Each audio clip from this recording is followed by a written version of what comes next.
Adorei a lembrança. É isso que eu preciso mesmo. Eu fico todo bobo. O cara fala calorimetria, o cara já fala, é o que macete, é o que moleza. Eu fico todo bobo, parabéns. É muito bom tu lembrar desses detalhes aí. Mostra que tem alguma coisa do ano passado aí que ficou. Isso é fantástico. Aquela questão do gelo e da água, né? Oh, aquela do gelo da água, aquela não vai ser, vai demorar mais um pouquinho pra gente voltar a ver, mas nós vamos ver ela, parabéns. Chegamos até a supor aquela história de misturar, de pegar gelo e, aliás, é verdade, pegávamos gelo, né, e transformávamos em vapor d'água, né, muito bom, através de que macete, que moleza, é isso mesmo que nós vamos começar a revisar.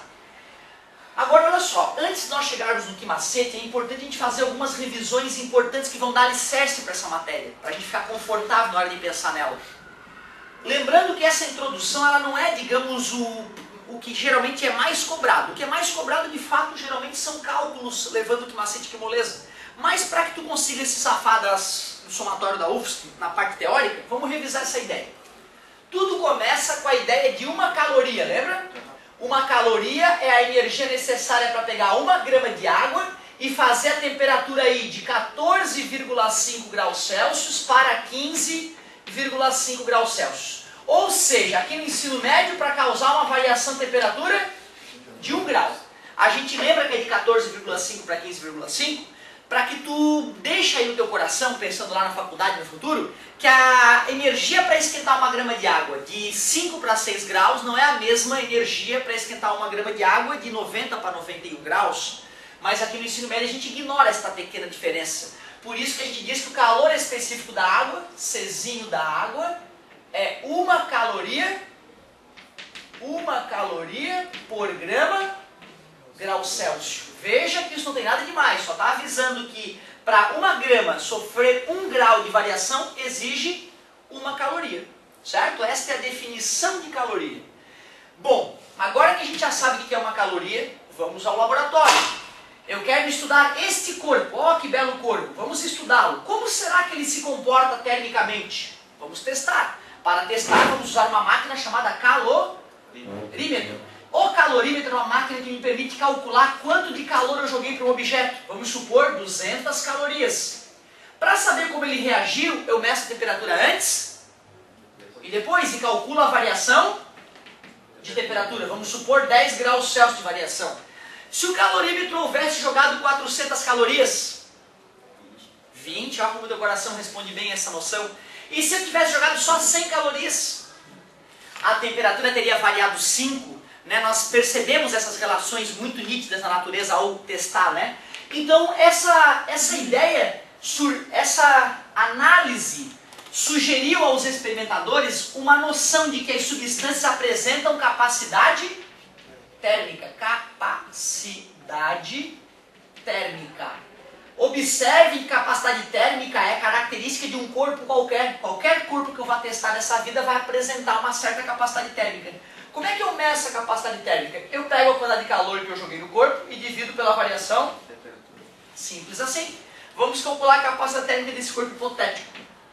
200 calorias sobre 10 graus Celsius, o que dá 20 calorias por grau Celsius. Interpretação física de 20 calorias por grau Celsius. Este sujeito, ao receber 20 calorias, aumenta 1 grau. Se receber 40, aumenta 2. Se retirarmos 60 calorias dele, abaixa 3 graus. Simples assim. Então tu vê, esta ideia é uma ideia muito forte, a ideia de capacidade térmica que ajuda a resolver já um monte de questãozinha.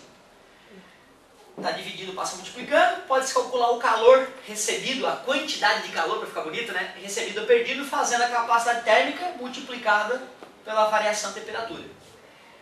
Porém, começou a surgir outro detalhe.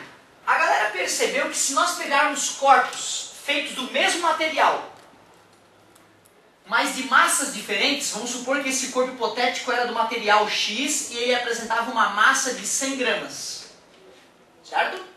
Eu vou pegar um outro corpo muito parecido com esse aqui, também feito do material X.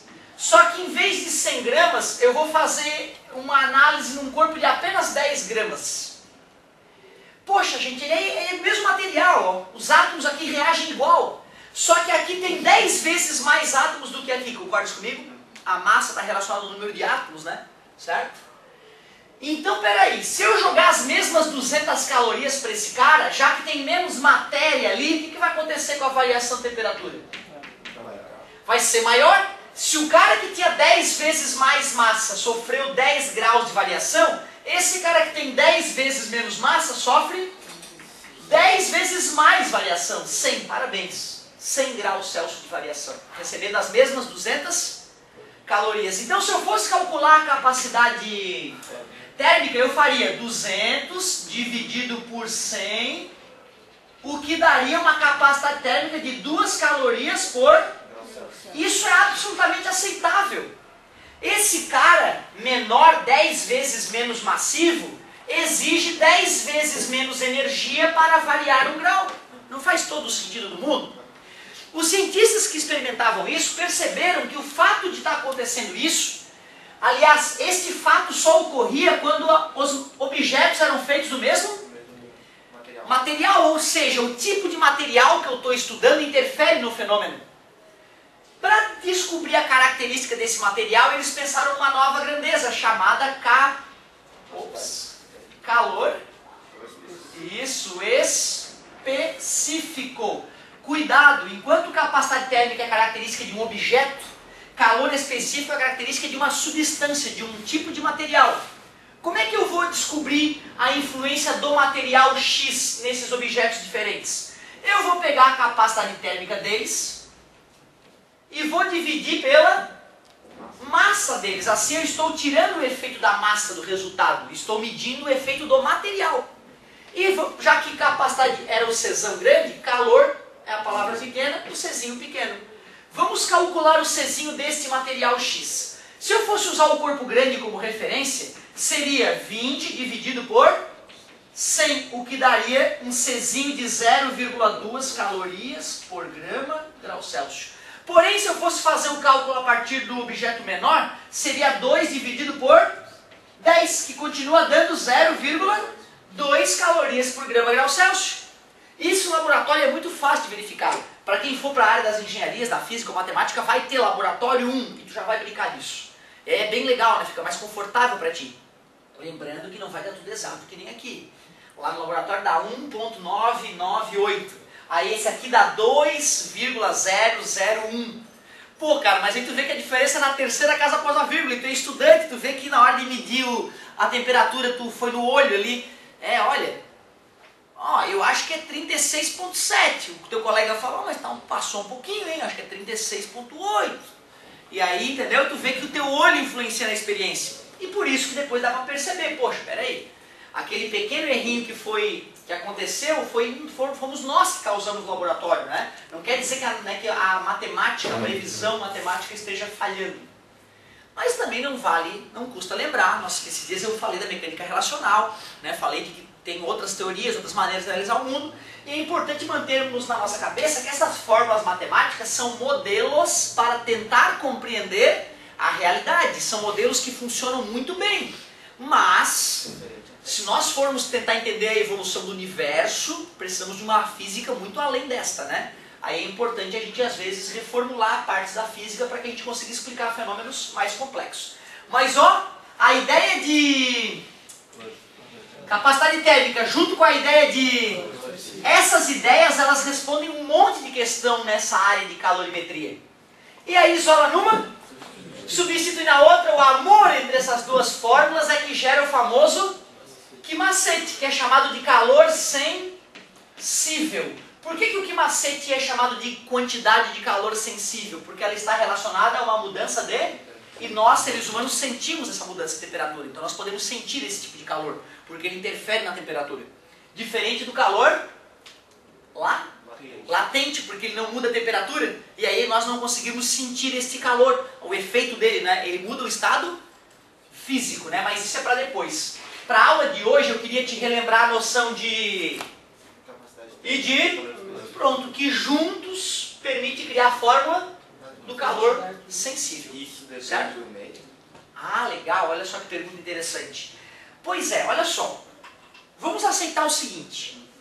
Como nós temos feito essas experiências na Terra, vamos acreditar que a gente tem confiança total de que isso funciona muito bem aqui. Se nós quisermos, de repente, fazer uma análise de uma outra situação, numa outra região, seria mais seguro que nós fizéssemos testes naquela região para verificar se as leis estão funcionando de acordo com o que nós esperávamos. É de se acreditar que sim. Porque, poxa, as matérias, pelo que a gente analisa da luz que vem das galáxias distantes, a matéria, os átomos nas outras galáxias tendem a ser o mesmo. A radiação emitida por uma galáxia distante é a mesma radiação emitida, né, das regiões próximas do universo. Isso nos faz acreditar, já que a radiação tem a ver com o tipo de átomo, que vai funcionar igual. O próprio Einstein, na teoria da relatividade, diz que as leis da natureza são as mesmas para qualquer referencial, né? Mas, como nós sabemos que às vezes a natureza nos prega peça, né, eu prefiro garantir a vocês que isso funciona bem aqui na Terra. Né? Em uma outra situação seria legal a gente ter um pouco de cautela. Mas, ó, o que tudo indica também funcionaria. Muito bem. Ou seja, mesmo que nós fizéssemos experiências no vácuo do espaço sideral, teoricamente daria para funcionar tudo bem. Se bem que, pensa bem, cara, átomo não emite radiação? Sim. Infra, o tempo inteiro. Basta que a temperatura esteja acima do 0 Kelvin. Quer dizer que se eu pegar um corpo feito de átomos e colocar ele no espaço sideral, longe de qualquer matéria, ele vai continuar emitindo radiação. Só que não vai ter matéria emitindo radiação para ele se eu estou longe de tudo.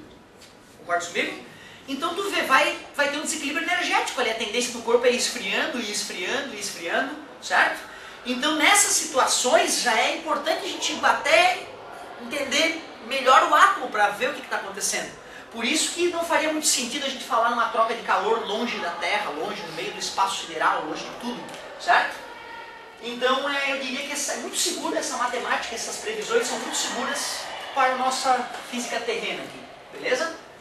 Olha só, para exemplificar essa história de Quimacete, eu vou trazer à tona para vocês aquela ideia do princípio das trocas de calor e vou fazer alguns exemplos. Que história é essa de princípio das trocas de calor? Mais uma vez a ideia de conservação da energia. Imaginem vocês que eu pego um recipiente adiabático. Alguém lembra o que é um recipiente adiabático? Não ganha nem perde calor, ele é perfeitamente isolado do ambiente externo. Observem que a ideia de adiabático é uma criação humana. Nada nessa vida se mostrou adiabático até então, certo? É uma ideia. É uma ideia que nos ajuda a facilitar o entendimento de alguns exercícios aqui, de alguns fenômenos testados em laboratório, obviamente. Então, vou até fazer um comentário assim, ó. Recipiente adiabático, que não permite troca de calor, com capacidade térmica desprezível. O que significa dizer que a capacidade térmica é desprezível? Parabéns, que ele não exige energia para mudar a temperatura. Ou seja, como se o recipiente não tivesse ali. Eu vou colocar duas substâncias ali, um pouco de água quente com um pouco de água fria, que seja. Ou sei lá, vou botar um pedaço de alumínio pronto na água. Certo? E vou dizer que eles vão entrar em equilíbrio térmico. Quando eu digo que o recipiente é adiabático com capacidade térmica desprezível, eu estou dizendo que o calor trocado vai ser só entre o corpo de alumínio e a água. Então vamos lá, vamos dizer que essa água está a 10 graus Celsius, é uma massa de 100 gramas de água. Eu joguei dentro dessa massa de água um corpo de alumínio com a temperatura inicial de 200 graus Celsius. Só que a massa de alumínio ali, vamos pegar um valor bacana, vou fazer assim para ficar bonitinho, ó. Vou botar 80 gramas de água e 20 gramas de alumínio. O Czinho da água tu tens que saber. 1 caloria por grama. O do alumínio é um absurdo. Tu lembrar disso seria normal. Mas 217. Eu vou usar 0,2 para a gente não se preocupar com tantas casas após a vírgula. Então tu vê, é uma questão importante do ponto de vista técnico da indústria, né? Tu conseguir prever qual vai ser a temperatura de equilíbrio térmico antes de fazer o experimento. Afinal, na indústria, quando tu vai mexer com misturas aquecidas, tu geralmente não mistura 500 litros com 1000 litros e vê o que acontece. Tu mistura 30 mil litros com 20 mil litros para fazer uma mistura, ou seja, se errar, se der problema, se a temperatura passar do ponto ou não for adequada, não vai cozinhar o produto direito e tu vai jogar milhares e milhares e milhares de reais fora. Por isso que é importante o engenheiro calcular primeiro para poder, ó, bota mais calor ali, vai faltar calor, não vai cozinhar o negócio. Ou, ó, diminui a quantidade dessa substância aí, porque vai esquentar demais, o refrigerador não vai dar conta, vai fritar o nosso equipamento. Então é importante a gente verificar o que vai acontecer numa situação como essa. Já que todo o calor vindo do alumínio vai para a água, o calor perdido pelo alumínio é igual ao calor. Isso, como perder é menos e ganhar é mais, calor recebido mais calor perdido é igual a zero. Princípio das trocas de calor. Só isso. Antes de escrever calor recebido mais calor perdido igual a zero, eu preciso da equação do calor recebido e da equação do calor perdido. E a equação que nos permite fazer isso é o quimacete. Se eu fizer o quimacete na água, por exemplo, massa de água, 80, Czinho da água, 1, temperatura final da água, não sei, temperatura inicial, 10. Observem que eu só montei a equação para a água. Vamos fazer o mesmo para o alumínio. Massa de alumínio, 20. Czinho do alumínio, 0,2 vezes variação de temperatura. Afinal eu não sei, menos 200, que é inicial.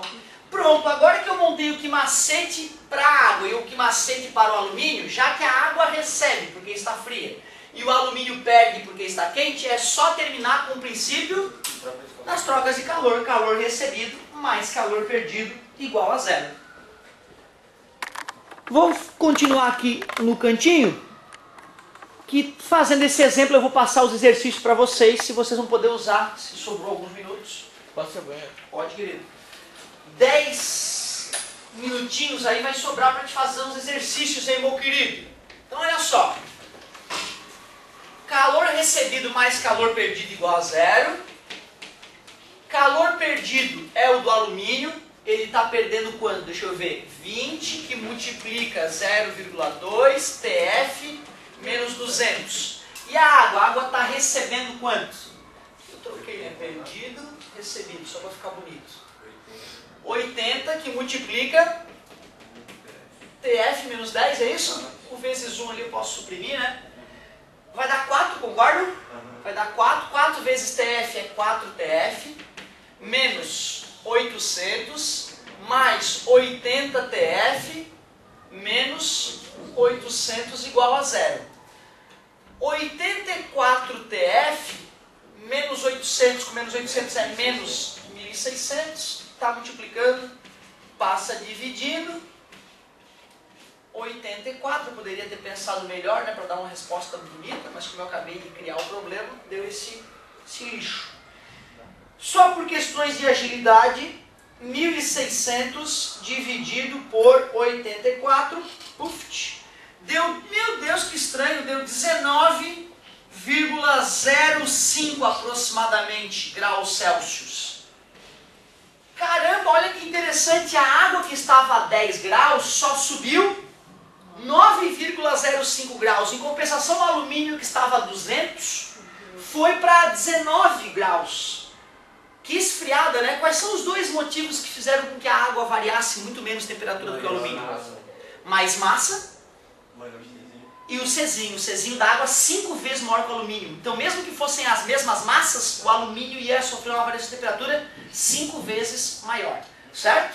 Legal. Então, assim, com essa aula de agora, a gente relembrou que a água é safadinha, porque ela apresenta uma dilatação anômala. Me fala, característica da dilatação anômala. Como é que tu lembra dessa dilatação?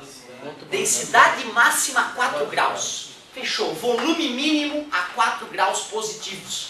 Acima ou abaixo da temperatura, muda. Aumenta ou diminui, depende do que, né? Aumenta o volume e diminui a densidade. Certo? E isso tem consequências na natureza que não são muito difíceis de conectar.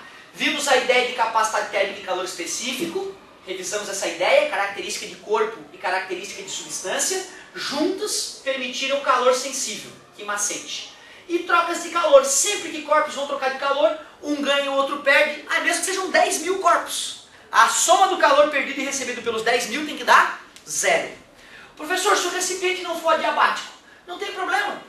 O fabricante do recipiente vai ter que te falar, olha, esse recipiente vai perder 100 calorias durante essa tua experiência. Aí tu faz calor recebido mais calor perdido, menos as 100 calorias que vão ser perdidas para fora, igual a 0. Não não muda nada. Professor, se o recipiente tiver calor, capacidade térmica, que macete na água, que macete no alumínio, que macete no recipiente, soma tudo, igual a zero. Não muda o raciocínio vai ser sempre desse jeito. O que tu vai arriscar de tarefa então? Começa agora, que se dá uma travadinha eu já te ajudo. Tem 10 minutinhos, se eu não estou enganado. Isso, ó, acaba 10h20, né? Uhum. Então vai ter 10 minutos, cara, para fazer a tarefinha. Então, ó, tarefinha. Tu pode arriscar uma dilataçãozinha anômala da água, arriscar tipo a página 3 ali tem uns bonitinhos, ó, já fala da dilatação aparente também, né? Pelo que eu vejo vai ter dilatação aparente também. Faz a página 3 então dessa aula. Depois, em calorimetria, tu pode fazer a página 9, tem uns exercícios que são mais básicos e outros de aperfeiçoamento, relembrar como é que usa o quimacete. E na troca de calor, tu faz a página 16, que só tem 4 exercícios. Quimacete, soma igual a zero. Se tu lembra bem do quimacete, tu poderias agora, nesse momento, fazer tipo assim, a 2407, ó. A 2407 é bem parecida com o que eu acabei de fazer. Aí se tu errar, tu já vai descobrir onde é que é, eu vou até a tua carteira e te ajudo. Muito obrigado pela paciência e pela atenção. Eu diria que para cumprir a tarefa dessa aula, vai uns 40, 50 minutos hoje. Né? Terias que tentar arrumar esse tempinho aí para poder fazer essas tarefinhas. Muito obrigado pela paciência e pela atenção. Estou à disposição, é só chamar que eu dou uma força na carteira.